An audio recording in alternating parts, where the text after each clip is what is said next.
একবার ফাঁকি দিলে বিচার সঠিক হবে না। 2006 সালের 28 অক্টোবর ছিল 4 দলীয় জোট সরকারের ক্ষমতা হস্তান্তরের দিন, এবং সেই হিসাবেই বিএনপি মিটিং দিয়ে গেছিল তাদের অফিসের সামনে, আর জামাত ইসলামী মিটিং ডেকেছিল বাইতুল মোকাররমের উত্তর গেটে। এরা কারোর বিরুদ্ধে এই মিটিং ছিল না,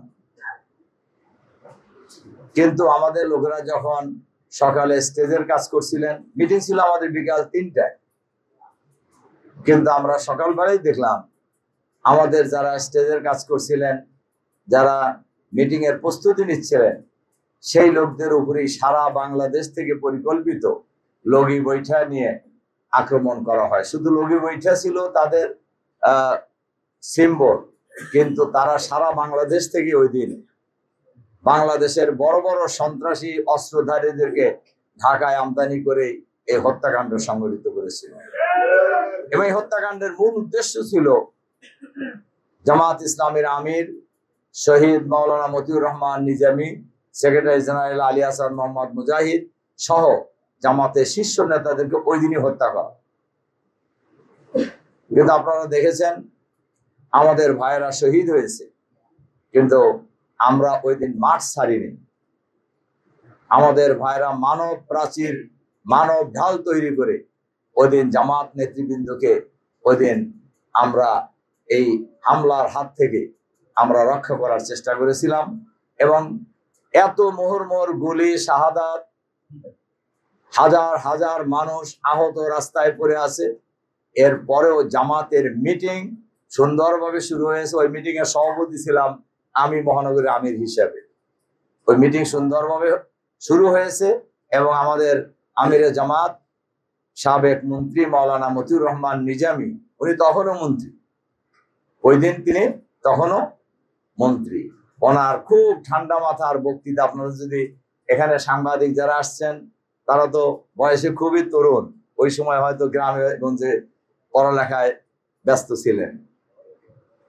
তারা এখন থেকে প্রায় 18-19 বছর আগের কথা।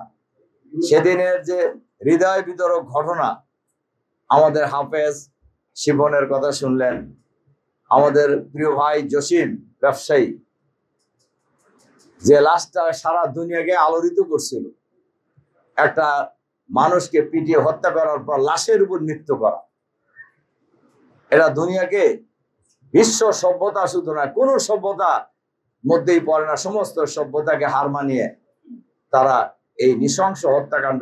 বান্ডেল থাকলে প্রতি সেনমানিতে টাকা বাঁচবে। বিকাশ সেনমানি বান্ডেল কিনে জিতুন প্রতি লেনদেনে। সেদিন পরিচালনা করেছিল। যারা শহীদ হয়েছেন তারা আল্লাহর দরবারে সফল হয়েছে। আল্লাহ তাআলা কোরআন শরীফে বলছেন শাহাদ শহীদদের সম্পর্কে, ওয়ালা ইয়াহসাবান্নাল্লাযীনা কুতিলু ফি সাবিলিল্লাহি আমওয়াত বাল আহইয়াউ ইনদা রাব্বিহিম ইরযাকুন। যারা আল্লাহর দ্বীনকে বিজয়ী করার জন্য জীবন দেয়, তোমরা তাদেরকে মৃত বলো না, বরঞ্চ তারা তাদের পরওয়ারদিগারের পক্ষ থেকে রিজেক্ট পেতে থাকে, কিন্তু তোমরা বুঝতে পারো না। সম্মানিত সুধী মণ্ডলী, সাংবাদিক বন্ধুগণ, শহীদ পরিবারের জন্য এটা একটা বড় সুখবর যে একজন শহীদ কিয়ামতের দিন 70 জন এমন নিকট আত্মীয়কে জান্নাতের সুপারিশ করতে পারবেন, জাহান্নাম থেকে মুক্তি দিয়ে, যাদের ব্যাপারে জাহান্নামের ফয়সালা হয়ে গেছে। একজন শহীদের সুপারিশে এরকম 70 জন নিকট আত্মীয়কে আল্লাহ তাআলা জান্নাতে প্রবেশ করাবেন। সুবহানাল্লাহ। এরা শহীদ এবং শহীদ পরিবারের জন্য সবচেয়ে বড় সুখবর। সম্মানিত সুধী মণ্ডলী, সাংবাদিক বন্ধুগণ, এই হত্যাকাণ্ডের সুনির্দিষ্ট মামলা হয়েছিল শেখ হাসিনাকে 1 নম্বর আসামি করে। এই যে এখন যারা অনেকেই জেলে আছে, হাসানুল হক ইনু, রাশেদ খান মেনন, কেউ কেউ মরেও গেছে, এদেরকে আসামি করে সুনির্দিষ্ট মামলা হয়েছিল। সেই মামলা চার্জশিটও হয়েছিল, কিন্তু একটি অদৃশ্য শক্তির ইশারায় অধিকতর তদন্তের নামে এই মামলার চার্জশিট ওই সময় দেওয়া হয় নাই। এরপরে পরবর্তী সময়ে আওয়ামী লীগ ক্ষমতায় আসার পর এই মামলাটা তারা তুলে নিয়েছে। আজকের এই পল্টন হত্যাকাণ্ডের আজকের এই দিবসে আমরা অন্তর্বর্তীকালীন সরকারের কাছে আহ্বান জানাবো, ওই মামলা আবার পুনরায় চালু করতে হবে। যে চার্জশিট দেওয়া হয়েছিল ওই চার্জশিটের ভিত্তিতেই বিচার কাজ সম্পন্ন করতে হবে। এবং শেখ হাসিনা এই বাংলাদেশে এত অপকর্ম করেছে, এত হত্যাকাণ্ড সংগঠিত করেছে, এত গণহত্যা চালিয়েছে, একবার ফাঁসি দিলে বিচার সঠিক হবে না।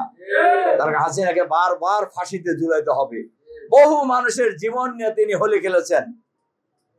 জামাত ইসলামীর আমির, সাবেক সফল দুর্নীতিমুক্ত মন্ত্রী মাওলানা মতিউর রহমান নিজামী সহ 11 জন জামাতের শীর্ষ নেতাকে তারা হয় ফাঁসিতে ঝুলিয়ে অথবা জেলখানায় নিষ্ঠুরভাবে হত্যা করেছে।